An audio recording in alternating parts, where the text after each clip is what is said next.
et qui blesse 2 gendarmes mobiles. Cet homme, il est entendu dans un commissariat parisien où il s'est rendu hier. Antoine Delard, vous êtes sur place pour BFM TV.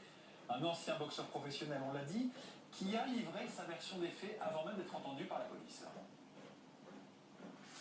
Absolument, avant de se rendre à la police hier, Christophe Détinger a pris le temps d'enregistrer une vidéo qui a ensuite été postée sur les réseaux sociaux. Pendant 2 minutes 30, seul face à la caméra, il livre sa version des faits. D'abord une forme de mea culpa, la colère est montée en moi, dit-il, j'ai mal réagi. Mais il essaye aussi d'expliquer son geste, il assure s'être défendu après des tirs de lacrymogène. Les proches du boxeur que nous avons rencontré hier se disent très surpris par ce déchaînement de violence. Un ancien collègue de travail qui le connaît très bien le décrit comme quelqu'un de calme, posé, réfléchi. Il ne peut pas croire qu'il s'était rendu à cette manifestation dans le but de casser du flic entre guillemets. La garde à vue de l'ex-boxeur en tout cas se poursuit ici. Elle peut durer jusqu'à 48 heures, c'est-à-dire jusqu'à demain matin. Ses proches redoutent désormais que le boxeur gilet jaune ne serve d'exemple. Ils ont donc décidé de s'organiser pour l'aider à préparer sa défense. Une cagnotte en ligne a été lancée hier et elle connaît un succès fulgurant. Ce matin, l'argent récolté avoisinait les 120 000 €, un montant désormais masqué, mais en parallèle, le nombre de participants continue d'augmenter et on peut donc estimer que l'argent récolté, lui aussi, s'accroît de rendeur. On en est à 7300 participants. Antoine Delard avec Frédéric Leclerc-Imhoff. Choqués, écœurés, les syndicats de police n'ont pas de mots assez forts pour qualifier justement cette cagnotte. Pour eux, c'est une prime à casser du flic. Ils réclament son retrait. Franchement, ça me scandalise.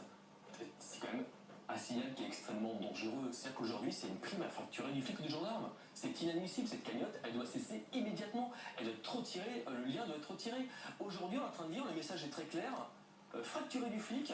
Le message de base, c'est on le soutient, lui et sa famille, pour payer l'avocat. Oui, bien sûr, ça c'est le message. C'est le message officiel, mais derrière c'est ça, c'est la prime à facturer du policier. Pardon, franchement, c'est très clairement cela. Et moi je trouve ça indécent, c'est scandaleux. Je suis même pas sûr que des œuvres humanitaires, lorsqu'il y a des cagnottes, on soit autant d'argent en si peu de temps. Par contre, une chose qui me rassure, c'est qu'au moins cette personne ne pourra pas dire qu'elle n'est pas solvable. C'est pas encore le citoyen qui va payer à la place de cette personne. Ça c'est le seul avantage. Mais par contre, nous, ce qu'on demande effectivement aujourd'hui, c'est le retrait de cette cagnotte. C'est indécent, inadmissible. C'est même un outrage supplémentaire, une humiliation supplémentaire aux collègues qui étaient blessés. Ce signal-là, on ne doit pas l'accepter dans une démocratie. Ces 2 gendarmes mobiles qui ont été frappés, eh bien, ils témoignent. Selon certaines sources, le boxeur avait des gants coquets renforcés. Donc, l'un des gendarmes s'est vu prescrire 15 jours d'arrêt de travail, l'autre 48 heures. Alexia Ferré, Alexandre Gonzalez, Anne-Sophie Laurent. Sur ces images, Christophe Détinger, ancien boxeur professionnel, s'en prend à Cédric, 27 ans, gendarme mobile depuis 6 ans.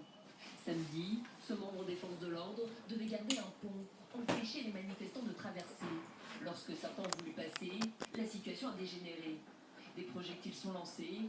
Cédric est projeté au sol et roué de coups. Ça frappait dur, mais ça frappait correctement. Donc il savait où il frappait, et il frappait à pleine puissance, si je puis dire. C'était tapé pour vraiment faire mal, voire tuer s'il pouvait. Il n'a alors qu'une idée en tête, se relever au plus vite. Ce que j'ai réussi à faire, et ensuite me mettre en retrait, pour reprendre mes esprits et voir ce que je pouvais faire. Son collègue, Pierre, a lui aussi été pris à partie par les manifestants, notamment par l'ancien boxeur professionnel. Il est obligé de reculer sous la puissance des coups de poing. Essayer de ne pas prendre de mauvais coups, de rester debout le plus longtemps possible, parce que du coup, dès qu'on tombe, comme en plus il y avait la scène, si on est projeté dans l'eau, avec l'équipement, on coule tout de suite. Tous deux décrivent un rassemblement d'une rare violence. On voyait que les gens qui étaient ici, donc qui n'étaient pas porteurs de gilets jaunes pour la plupart, venaient malheureusement pour casser du flic, casser les forces de l'ordre, et pas forcément revendiquer quoi que ce soit concernant la manifestation. Cédric, le gendarmataire blessé au bras, s'est vu prescrire 15 jours d'interruption totale de travail. Pierre, 5. Tous deux se disent néanmoins prêts à retourner sur le terrain comme avant. Alors comment éviter de nouvelles violences les prochains week-ends de mobilisation? Le Premier ministre annonce un dispositif considérable samedi.